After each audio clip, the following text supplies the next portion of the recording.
all? Broken. Turns out that God had a plan, though, and this plan is bigger than our plan. It's better. We don't always know what it is, and sometimes we kind of pitch a fit in the mall about what we want, but really we don't need it because God has a bigger, better plan, and we call that the orange one. And you'll have to explain this to your parents because right now they just think this is crazy talk. Right? They're like, huh? The what? Ball? It's orange? I'm not kidding. So you guys can explain that, right? Little kid in the mall goes to the balls and like, hey, which one do you want? And it's like the orange one, right? You got it. And it turns out that this plan has a name, and it's not just a name, it's a person. It's the man Jesus. And in order to take part in this plan and be part of God's restoring work in the world, we have to get close to this person Jesus. So close that we'll get covered in the dust that he kicks up from his sandals. It also turns out that once we start following Jesus, we realize that there's things, this brokenness is not just in us, but it's in the whole world. And part of our call is to go to this world and do justice, right? And so somewhere while we're playing with our iPads and we're living in our big houses, there's people who live in a and it's our call as Christians to come to their aid and rescue. And being a Christian is about doing justice in the world. But before we even do that, we have to be able to deeply, at the deepest part of who we are, decide that which kingdom we want to be a part of. Do we want to be a part of the kingdom that says,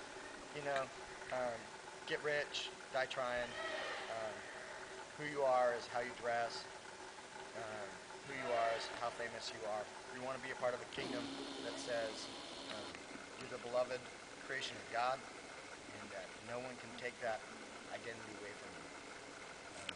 And remember, I used my ring as an example of how I'm a married person now, and that's deeply part of my identity. So the last one is big I word, identity. So identity. And then the final one is, I have this huge backpack, and it's 80 liters, and if I were to fill it full and carry it around by myself, my spine would literally crush into powder, and I would be in immense pain, and I would become an invalid immediately. Right? Tracking with me? So instead of filling my backpack full of all my stuff, I have to get people around me to help me carry my stuff. And I can't be a Christian on my own. You can't follow Jesus by yourself. It's impossible. In fact, it's an oxymoron. To follow Jesus means being part of following the Jesus movement.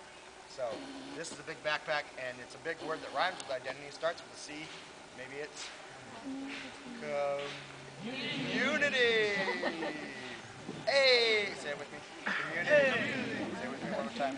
Community. All right, so it's the broken. Say it with me.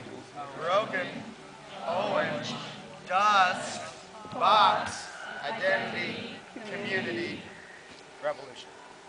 It is in fact a revolution. It flies in the face of just about everything our world tells us, and it will be difficult, but it will be good. So thank you guys so much this week for allowing me just to tell the Bible story with you. You guys most of you made really cool commitments and have told really cool stories and brought really cool stuff up. So I encourage you that it doesn't, what happens at camp doesn't stay at camp. It can't. You guys have to go to the world, and God wants you to be his people for him. So go, get hooked up with your youth groups, get hooked up with your pastors, get hooked up with some good Christian friends, and start living this mission of restoration and redemption.